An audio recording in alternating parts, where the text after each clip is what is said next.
आहे ना, घ्या मग चला. नमस्कार मित्रांनो, मी आर्यक पाठक तुमच्या सगळ्यांचं स्वागत करतो टाइमपास विथ आर्यक या सेगमेंटमध्ये. टाइमपास नाही हा, यात सिरियस गोष्टी पण होणार आहे. ओके. आणि मित्रांनो, आज माझ्यासोबत आहे माझी फेवरेट, तुमची फेवरेट, हे कॅमेऱ्याच्या मागे जेवढी पोरं आहे त्या सगळ्यांची फेवरेट प्राजक्ता माळी. मित्रांनो, मला खास करून हे सांगायचंय की गेली 8 महिने मी प्रयत्न करतोय. आज 8 महिन्यांनी फायनली मला त्यांच्या आयुष्यातले 12 मिनिटं त्यांनी मला दिलेले. तर प्राजक्ता, पहिली गोष्ट हॅलो, हाय. कशी आहेस? मी टुणटुणीत. As usual. आणि ट्रॅफिक कसं आहे पुण्यातलं? डेंजर. कारण तुला यायला जो आता 1.5-4 तास उशीर झाला त्याच्यामुळे.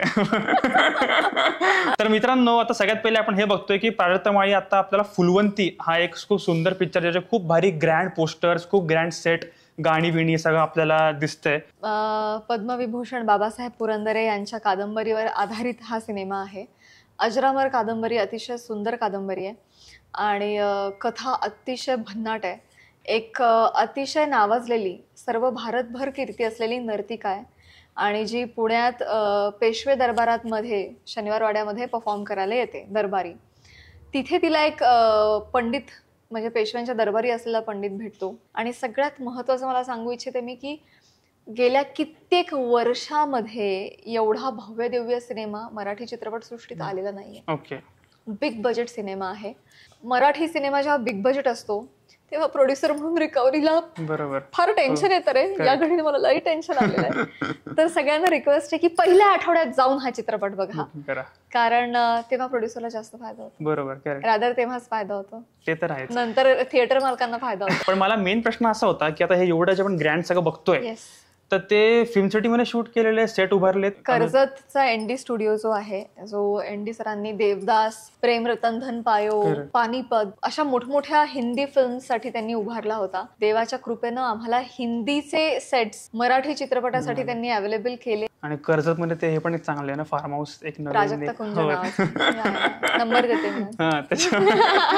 मला असं विचारायचं होतं, म्हणजे बेसिक, आता मी पण एक कॉन्टेंट क्रिएटर आहे, तर मला एक बेसिक नीड आहे की मला छान दिसायचं असतं. तर विषय असा आहे की नेमके ऍक्टर आणि ऍक्टर्स लोक खातात काय? म्हणजे तू आज दिवसभर इव्हेंट्स केले तरी पण तू आज इतकी फ्रेश दिसते आणि नेहमी फ्रेश. पण तू दिसतोयस की फ्रेश आणि हँडसम वगैरे. परत हे महत्वाचं आहे. अरे या घडीला अत्यंत फ्रेश आणि चार्मिंग दिसतोय. म्हणजे हँडसम तो आहेच आहे, मी काय बोलायची गरज नाहीये. आणि प्लस आता तू या फिल्मची को प्रोड्युसर पण आहेस. प्रोड्युसर आहे मी. सॉरी म्हणजे फुल्ली प्रोड्युसर पण आहेस. सो आता हा प्रश्न माझा नाहीये, हे मागे जे उभे त्यांचा हा प्रश्न आहे की तू आता प्रोड्युसर आहेस, तर असं यांना जाणून घ्यायचंय की हास्य जत्रामध्ये तुझा पर डे किती असतो. हे हा असं एक माझा काहीच हात म्हणणं नाहीये, कळते मला. पण मी हे सांगू इच्छिते की मी डेफिनेटली प्रोड्युसर एक्झिक्युटर आहे, पण माझ्याबरोबर आणखी 3 मंडळी आहेत ज्यांनी पैसा गुंतवलेला आहे. हा सगळा पैसा माझा नाही. मी इतक्या करोडोंची मालकीण नाही आणि सगळा पैसा माझा नाही. सगळं ठीक आहे, हे सगळं परडे किती आहे. माझा प्रश्न थोडासा मागे राहून गेला. एवढं नक्की सांगेन की लाख रुपये नाहीये, त्यापेक्षा थोडा कर. अच्छा. आणि दुसरी गोष्ट अशी की मित्रांनो, तुम्ही जर बघाल पुण्यातल्या जेवढे रिअल इस्टेट कंपनीज आहेत, जेवढे कन्स्ट्रक्शन आहेत, ते रिअल इस्टेट मध्ये, सगळ्या रिअल इस्टेट मध्ये एक बॅनर वरती मला एकच ऍक्टर्स दिसते. त्याच्यामुळे मला, तुला काय वाटतं मग प्राजक्ता कुंज कसं खरेदी? नाही, मी तेच याच्याच जीवावर. तेच पुण्यात पण आम्ही जेव्हा फिरतो त्याच्यामध्ये, किंवा इव्हन चाकण मोशीचा रस्ता जर निघाले गाडी काढून, तर सलग तुम्हाला 10 किलोमीटर बॅनर वरती एकच ऍक्ट्रेस दिसेल. त्याचे, आणि हिलाही माहित नसेल की तिचे बॅनर कुठे कुठे लागलेत, पण तिचे बॅनर असतात असे मला माहित पण नाही कुठे काय, पण आहे. त्याच्यामुळे हे प्रोडक्शन वगैरे सगळं होणं साहजिक आहे. खूप चांगली गोष्ट आहे आणि we are very very very proud of it. 5 वर्षांमध्ये कापूर, अगरबत्ती, टॉयलेट क्लीनर पासून ते बिल्डर्सच्या ऍड, हे सगळं केलंय मी. सगळं केलंय. काय मराठी चित्रपटांमधून तेवढं मानधन मिळत, एवढं आपण श्रीमंत नाही होत पैशांनी, कथा आणि डोक्यांनी, चोखंदळपणाने डेफिनेटली होत. पण मग हा पैसा मला फार चोखंदळ सिनेमे करायचे असतात. मला असं म्हणायचं की जेव्हा चित्रपटांमध्ये मी येईन, फार मोजक्या भूमिका असतील. माझी भूमिका छोटी का असते ना, सो खूप मोजके चित्रपट मी केलेत, पण पैशांसाठी मला चित्रपट नाही करायचे. मग पैशांसाठी मग मी हे करते. मी याच्यातून कमवते आणि मग स्वतःला फायनान्शियली स्टेबल ठेवते. कारण फायनान्शियली तुम्ही स्टेबल असाल तर मग हे असे उद्योगधंदे तुम्हाला सुचतात. बरोबर. एक किंवा तुम्ही धाडस करू Of शकता. course, yes. पैसे गाठीशी असतील तर तुम्हाला धाडस करायला एक बूस्ट मिळतो. बरोबर. आई वडिलांकडे आणि दुनियाकडे भिका नाही मागायला लागत. 100%. आम्ही करणार.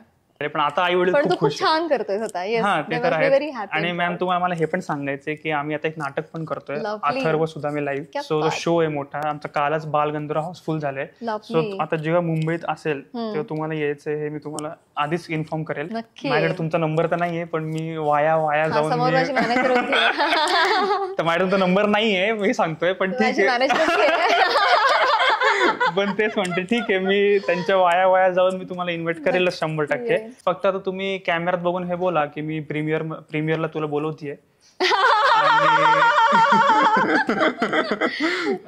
प्रीमियरला तुला बोलवती एवढं होतं बोलून घे आणि तिकडे पण आपण एक छान काहीतरी रील वगैरे करूच. हा एवढं. मंडळी, तुम्हा सगळ्यांच्या साक्षीनं मी आर्यकला आमच्या पुण्याच्या प्रीमियरला इन्व्हाइट करतेय. मुंबईला जास्त स्टारकास्ट असतं. मुंबईच्या प्रीमियरला इन्व्हाइट करतेय. स्थळ आणि काळ तुला लवकरच कळवण्यात येईल मित्रा. येस चालेल. That's a promise. Yes. Choices भरपूर आहे त्या दिवशी. 2 Hindi film, 2 south film, 2 Marathi film, 1 English film. आहा. पण मला खात्री आहे की मराठी प्रेक्षक मराठी चित्रपटाला प्राधान्य देतील. पण आता खरंच कॉम्पिटिशन खूपच आता मूवीजची कसं म्हणजे म्हणूनच टेन्शन आहे. म्हणून तर 10:30 वाजले तरी प्रमोशन करते मी. नाही म्हणलं की नाहीतर या पोराला वेळ द्यायची काही गरज आहे का. नाही. जोपर्यंत प्रेक्षकांना कळणार नाही असं काहीतरी येते तोपर्यंत त्यांना ते जाणार नाहीत. बरोबर. तर सेव्ह युअर मनी. तिकिटासाठी पैसे प्लीज जपून ठेवा आणि सहकुटुंब सहपरिवार जाईल आणि बघेल असा कौटुंबिक सिनेमा आहे. आणि प्रश्न आहे ना तुम्ही म्हटलं सेव्ह द मनी. लोकांकडे मनी खूप आहे. आता कोल्ड प्लेचा जो आता शोचं जे हाईप चालली आहे, माझ्या एका मैत्रिणीने आज 1 लाख रुपये एका फ्रॉड माणसाला पाठवून दिले त्या पासेससाठी आणि ती रडत बसली की ते नंतर ब्लॉक केलं. सो इतक्या मूर्ख मुली आणि मूर्ख मुलं पण या जगात आहेत. तर प्रश्न हा पैशांचा नाहीच आहे. प्रश्न हे की मराठी मुलंच किंवा मराठी ऑडियन्सच मराठी गोष्टी बघत नाही हे आम्ही पण नोटीस करतोय. दोन्ही कार्यक्रमांनी माझ्या आयुष्यामध्ये टर्निंग पॉइंट आणलाय. जुळून येते रेशीम गाठीनंतर मी मुंबईत घर घेतलं. हास्य जत्रेनंतर मी कर्जतला घर घेतलं. क्या बात आहे. आता कसं चॉईस आता फुलवंती नंतर तू त्यात बोललेली इंटरव्ह्यू मध्ये की जुहू बँड्राला जोपर्यंत माझं नाही तसं नाहीये. मला असं अवतीभोवती झाडं असलेलं घर पाहिजे मुंबईमध्ये. बरोबर. एक्झॅक्टली. जे जरा डिफिकल्ट आहे. तर मला दरवाजा उघडल्यानंतर सूर्याची किरण दारात पाहिजेत. बरोबर. समोर ग्रीन ग्रीन ग्रीन गार्डन पाहिजे, झाडं पाहिजेत भरपूर. असं घर पाहिजे राहतं.